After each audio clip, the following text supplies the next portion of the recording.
está. Tenemos el circuito de la derecha, una fuente de tensión, 3 resistores, un capacitor, y el enunciado dice que hay que analizar el circuito RC, que se encuentra a la derecha, y responder los siguientes puntos. Determinar la constante de tiempo, determinar la tensión máxima del capacitor, dibujar la curva de la tensión en el capacitor según el tiempo, considerando que la fuente se conecta en tiempo igual a 0. Indicar el valor máximo de tensión y también la tensión en tiempo igual a la constante de tiempo. Bien, he venido lengua el último punto. Tenemos entonces 3 resistores, un capacitor, una fuente de tensión. Lo que hay que hacer es llevar este circuito al circuito que conocemos su solución RC, que es un resistor en serie a un capacitor. Si logramos esto, podemos resolver con facilidad los 3 puntos A, B y C. ¿Bien? ¿Por qué? Porque la constante de tiempo se determina a partir de la resistencia equivalente que observa el capacitor y multiplicada por el valor del capacitor. La tensión máxima es la tensión que cae sobre el capacitor después de mucho tiempo conectado. Entonces lo que hay que hacer es resolver el circuito sin el capacitor. Ambas cosas son el equivalente Thevenin. Por un lado es la fuente de tensión de Thevenin y por otro lado la resistencia equivalente de Thevenin. Y una vez de tener esos dos resultados, pueden dibujar la curva sabiendo el resultado, digamos, agarrando la carpeta y mirando la solución de dicho circuito. ¿Bien? Entonces, vamos a la solución.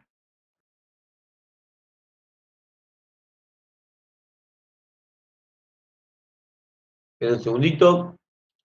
¿Está? Bien. Tema 1. Tenemos el circuito que está arriba. 3 resistores, un capacitor, una fuente de tensión. Analicemos primero un poco el circuito. Está dibujado de una manera extraña, pero fíjese que es muy sencillo. R2 y R3 están en paralelo. Bien. Porque comparte dos terminales y claramente la tensión en los terminales de los dos elementos es la misma. También están en paralelo C. Acá, ¿eh? Y toda la combinación está en serie R1, es decir, la combinación de C1, R3 y R2. Bien, entonces tengo que obtener el equivalente de Thevenin. Recordemos cómo se obtiene el equivalente de Thevenin.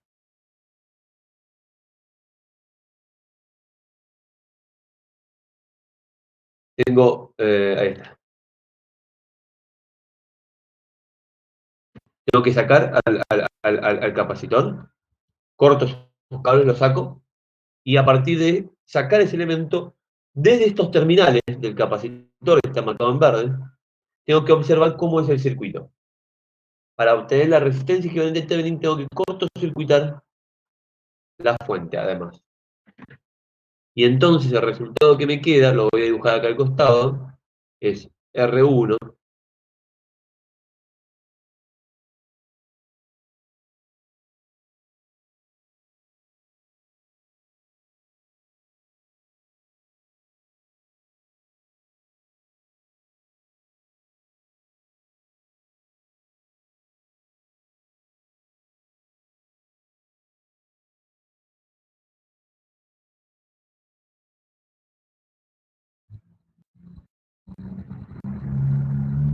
Ok, puede ser que sea el tema 2. Puede ser. Ahí Ariel me aclara que este es el tema 2 y no el tema 1, ¿eh? Esto estaría mal. Bueno, entonces saco el capacitor, cortocircuito la fuente y me queda este circuito, como ven acá. Fíjense que nuevamente R2 y R3 están en paralelo y tengo que analizar desde estos terminales cómo son, cómo es la resistencia. Es como poner un tester, un medidor de resistencia en estos dos bordes. Fíjense que este terminal y este terminal, que son los terminales del resistor R1, también son los mismos terminales de R2 y R3. Entonces, todos los resistores resulta estar en paralelo. Pueden realizar nuevamente redibujarlo para que quede bien claro, pero esta sería la resistencia equivalente de Thevenin, digamos, la suma en paralelo de los 3 elementos. Para obtener la tensión equivalente de Thevenin, la forma de solución es muy similar, ¿no? Pero no hay que cortocircuitar la fuente. Saco el capacitor y tengo que ver cuál es la tensión que tengo en sus bornes. Bueno, acá me queda resolverlo, pero ya sabemos algunos trucos para resolver. Fíjese que R2 y R3 están en paralelo. Entonces, conforman un resistor que está en paralelo a la tensión a medir. Y entonces lo que tengo que hacer es aplicar la reglita del divisor de tensión, donde la tensión en un resistor es eh, el valor de ese resistor dividido la suma de los resistores que conforman en serie la rama. Bueno, está aquí abajo. Bien, nuevamente, este es el resistor equivalente de R2, R3, acá y acá, y eso está en paralelo al valor de tensión que vamos a medir. Entonces, lo que tengo que hacer es aplicar la regla de tensión, del divisor de tensión. Lo voy a dibujar acá para que quede bien claro, miren. Finalmente, el circuito que estoy resolviendo es este. Esto es R1 y esto, R3, en paralelo a R2. Claramente es un divisor de tensión y entonces la tensión en este punto que se está en paralelo justamente al C está dada por este coseno. Bien, ahora tengo la tensión máxima, que es la tensión de Thevenin, y tengo la resistencia de Thevenin. Para calcular la constante de tiempo, multiplico la resistencia de Thevenin por el valor del capacitor, 60 microsegundos. Y, y tengo que después dibujar el circuito, la curva de carga en la capacidad. Yo ya sé que tiene un comportamiento exponencial, el capacitor se va cargando hasta estar totalmente cargado,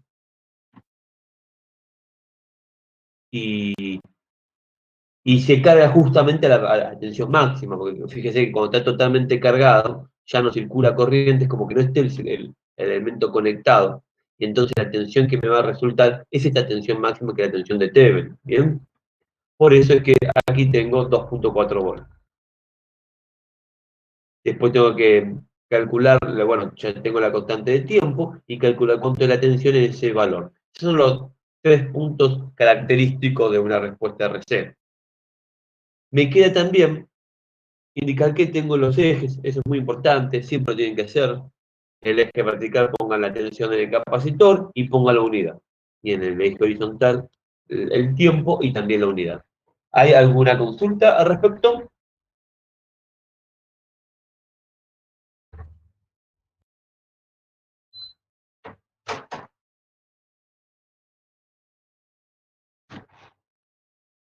Bien, continuamos entonces.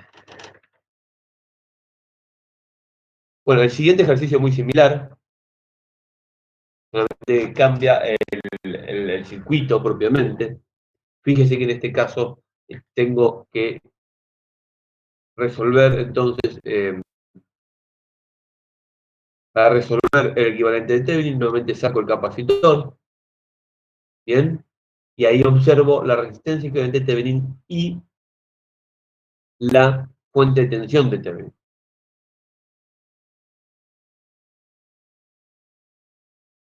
Para la resistencia equivalente de Thevenin, cortocircuito la fuente de tensión, hay que pasivarla. La fuente de tensión se pasivan cortocircuitándolas. Y bueno, resulta un circuito muy sencillo. R2 está en paralelo a R1 más R3, como indica la cuentita aquí abajo. Bien, lo redibujo solo para que quede completo.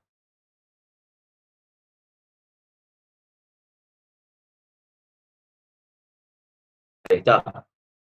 Ven que con claridad R1 y R3 están en serie. R2 en paralelo a esa combinación.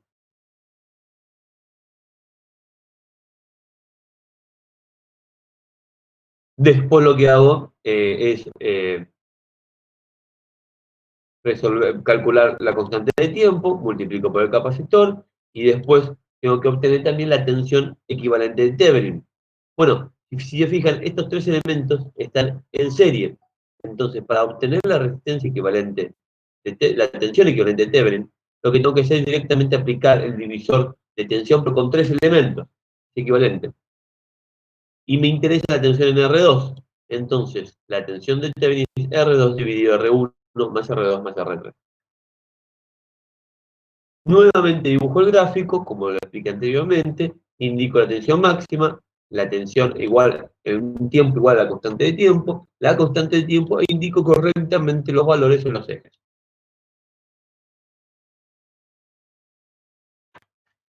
Bueno, los problemas que observé en estos ejercicios es principalmente en cuanto al gráfico, no completar todos los parámetros importantes, no poner la unidad en los ejes, no poner la magnitud en los ejes. Esas son cosas importantes. Obviamente que el punto C es muy sencillo, entonces básicamente tiene que estar perfecto. Pero siempre recuerden que cuando tienen que graficar algo, indicar los valores más característicos de esa curva, como los valores máximos, los períodos, ciertos tiempos. Todo eso es importante.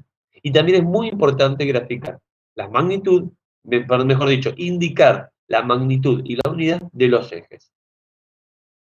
En cuanto a la resolución por Thevenin, algunas personas, la gran mayoría la resolvió bien, eso fue casi bastante uniforme, y algunos lo hicieron muy mal. Este era un ejercicio que estaba muy bien o muy mal, no había bordes, digamos. y aquellos que lo hicieron mal es porque no resolvieron correctamente el circuito, o ni siquiera plantearon Thevenin. Bueno, en esos casos, no voy a ver uno por uno con todo el curso en este momento. Pero si quieren, lo podemos discutir después de la clase, o me pueden mandar un mail, pero que quede claro cómo es la solución. Es muy importante que esto lo entiendan, por dos motivos. Por un lado, es un circuito muy sencillo que lo tienen que poder resolver bien, y que no lo hagan es preocupante. Y por el otro lado, es algo muy importante para sus carreras. ¿Bien? Bueno, por mi parte estaría terminado ya. Dígame si hay una consulta y si no, lo dejamos a Diego continuar.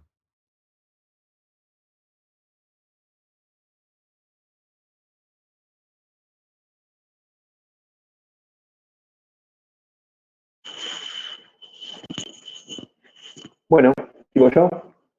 Ahí Leandro está escribiendo. Dame un segundo a ver si pregunta algo. Ah, perdón, es verdad. No, dejó de escribir, así que seguimos, Dieguito. Ah, en el No, punto ahí B. volvió. A ver.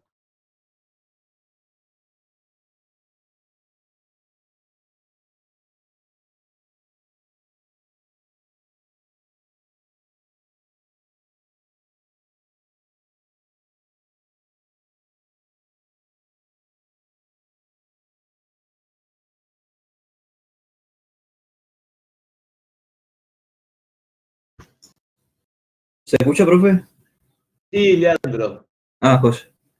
En el punto B, donde dice tensión de Acá. Thevenin, sí. En la ecuación que puso adentro que dice R2 sobre la suma de los resistores, lo está multiplicando por tensión de PU. Thevenin. Sí, te entiendo. A ver, esto es un 1. Ahí, Ah, ahí está.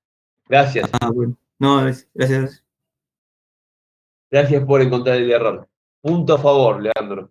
Los que No, no encuentran el error tienen punto a favor porque muestran que están atentos. Bien. Listo, entonces. Si no hay más consultas, Diego, te dejo a vos. Bueno, me hago presentador.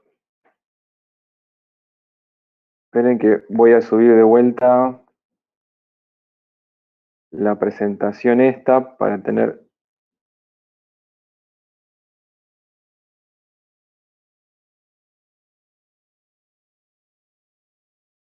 A ver, déjenme que borre todo.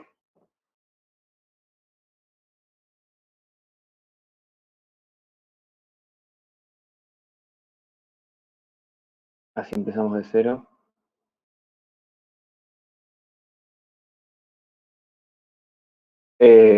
Leandro, ¿me estás preguntando esto que estoy escribiendo ahora?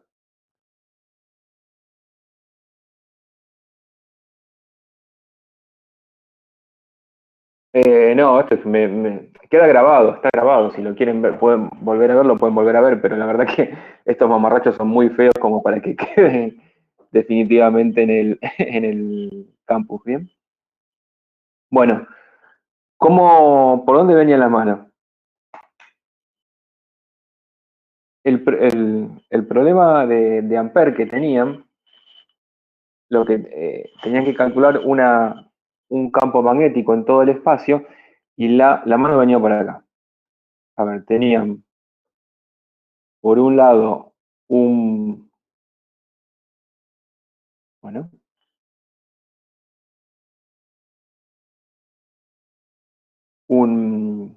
algo que era un casquete cilíndrico, y por otro lado, adentro tenían, a ver, tenían esto que estaba acá, y adentro también tenían eh, eh, un conductor macizo. De esta forma, los radios eran datos, este era R1 y este tenía R2.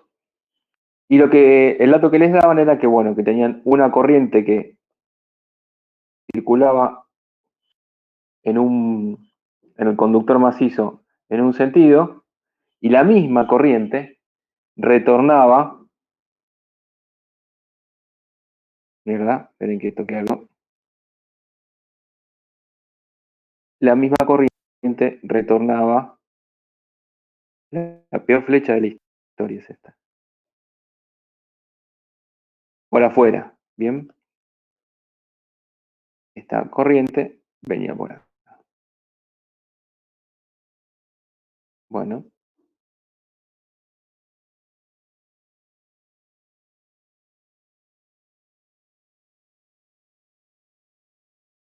Ok. La pregunta era calcular el campo magnético en todo el espacio. Para eso lo que teníamos que hacer uso era de la ley de Ampère, ¿qué es lo que dice? Bueno, dice que la integral curvilínea sobre una superficie cerrada del campo B es igual a mu0 por la I concatenada. Bien, perdón. Concatenada. Bien.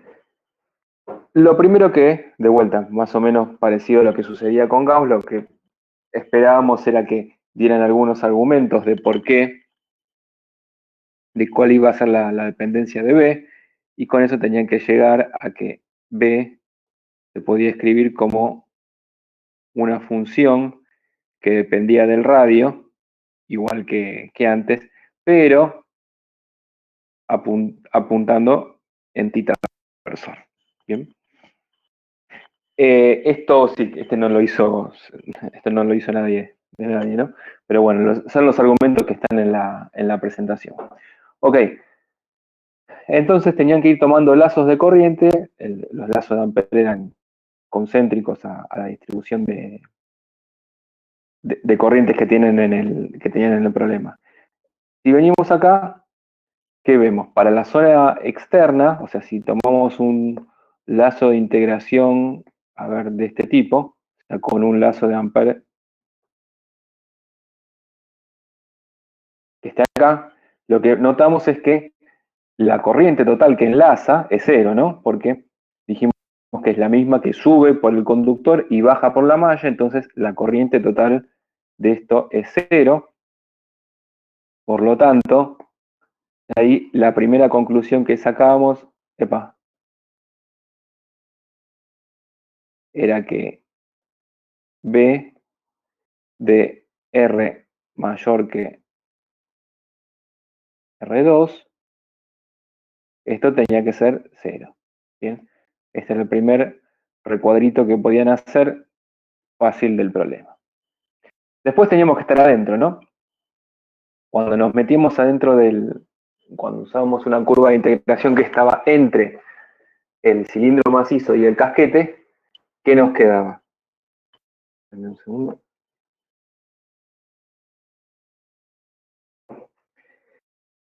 ¿Qué teníamos? A ver, estábamos acá y ahora la curva de integración llegaba por acá. ¿Bien? ¿Qué sabíamos? Bueno, el dl de Gauss, dl, era igual a, bueno, R en tita versor. O sea, lo que iba a suceder que este tita versor de la curva de integración, escalar con el tita versor del campo se me iba a hacer 1, entonces el campo, la expresión del campo B, salía fuera de la integral. ¿Y qué nos daba? Voy a resolver ahora esta parte, ¿no? De acá nos salía el BDR afuera de la integral.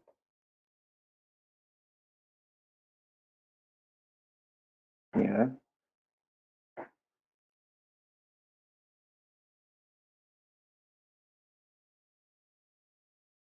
Por 2pi por R.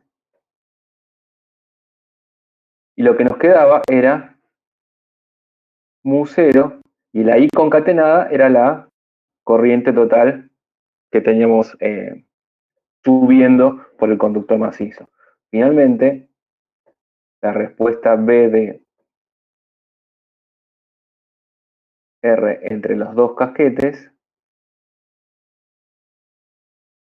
me quedaba mu 0 por I sobre 2pi por R. Este era el segundo cuadrito que podían hacer, la segunda respuesta, en la otra zona.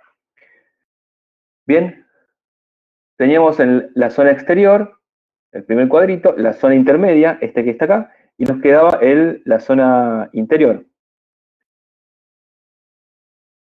La parte de la integral era la misma, nos quedaba B de R por 2pi por R, y lo que cambiaba era cuánta corriente íbamos a estar enlazando. Fíjense, vengamos acá. Ahora vamos a hacer otro lazo de otro color. Estamos acá adentro ahora, ¿no? Bien. Ahora, ¿qué pasa? Antes, ¿qué pasaba? Si estábamos afuera, el lazo rojo siempre enlazaba cero corriente, mientras no nos metiéramos dentro de la malla. El lazo azul, como vivía siempre entre R1 y R2, siempre terminaba enlazando la misma cantidad de corriente. Ahora, cuando estábamos en el lazo verde, la cantidad de corriente que iba a enlazar, a concatenar, iba a depender del radio del anillo verde. ¿Y cómo iba a depender? Bueno, podríamos pensar que el conductor macizo tenía una densidad de corriente J, que ahora vamos a escribir cuál es, una densidad superficial de corriente, y esto lo teníamos que multiplicar por la superficie del lazo. La superficie que genera el lazo de corriente es pi por r cuadrado, donde este r ahora es el r del tamaño del lazo. ¿Y cuánto valía la J? Bueno, la J se deducía del enunciado del problema, era la corriente total dividido pi por la superficie del cilindro macizo, ¿bien? Nos quedaba así. Bueno, empezamos a simplificar. Este pi se iba con este pi, este 2 se iba con este r, y lo que nos quedaba, finalmente, para adentro del cilindro macizo, B de R1 era mu 0 por J por R dividido 2. ¿Bien? O sea, el campo, esto después lo podíamos escribir en términos de la corriente y de R1 cuadrado, que eran los datos del problema, pero bueno, nos quedaba que crecía linealmente dentro del conductor macizo. ¿Bien? Esa es la otra pregunta. Para el tema 2, la diferencia era que las corrientes estaban invertidas, ¿no? En el conductor macizo estaba bajando y en la malla estaba subiendo. Simplemente lo que aparecía era un cambio de signo en las cosas, ¿no? Aparecía acá un signo menos, perdón. Acá les aparecía un signo menos y lo mismo les aparecía un signo menos acá en el tema 2. ¿Sí? Bueno, el ítem B les decía que entre los dos conductores se ponía una partícula de carga negativa y con velocidad v hacia arriba. ¿Cómo hacíamos eso? A ver. Acá queda el recordatorio de, no me acuerdo quién que hizo. Bueno, teníamos, si nos parábamos en el medio, o sea, entre los dos conductores, piensen que este es el conductor macizo.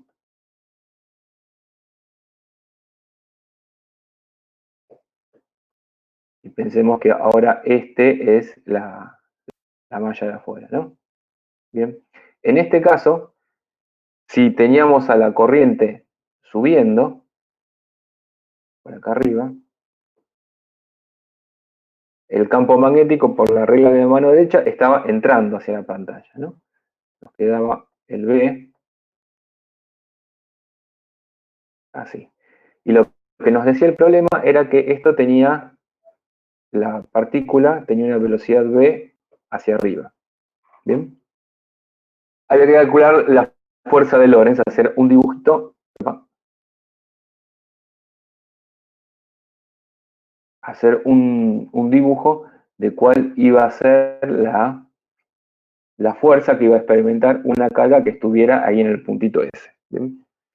Entonces, ¿cómo hacíamos la cuenta? Bien, V, ¿va?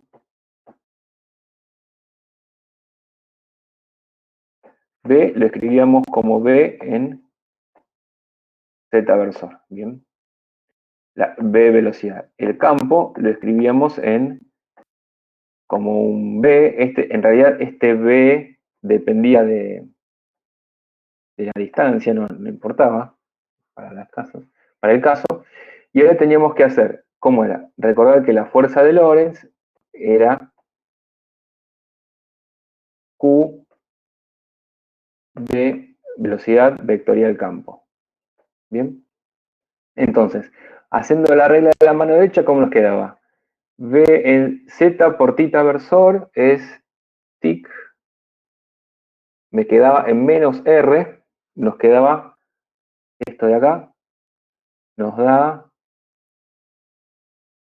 en menos R versor, ¿bien? Pero lo que pasaba, el problema les daba que la carga era negativa, entonces este signo menos se iba, y como consecuencia de eso, les quedaba que la fuerza terminaba apuntando en R versor, ¿bien?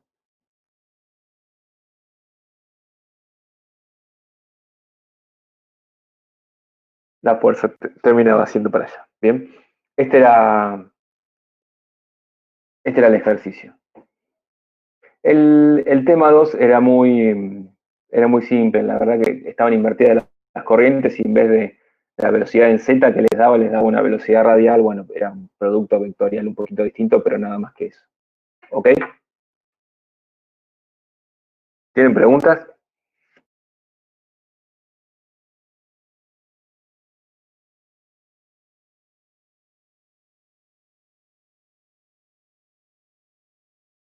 No, bueno, entonces hagamos lo siguiente, paremos 5 minutos para comer algo, ir al baño, estirar las piernas, lo que fuera, y volvemos. A ver, yo tengo 37 en mi computadora y 45 arrancamos, le damos 8 minutos. ¿Te parece, Marcos? Sí, señor, estoy totalmente de acuerdo. Dale. Hasta Bueno, luego, gente. nos vemos. Sí, Nicolás, ya se dieron las notas. Ahí, Diego. Para que te repito.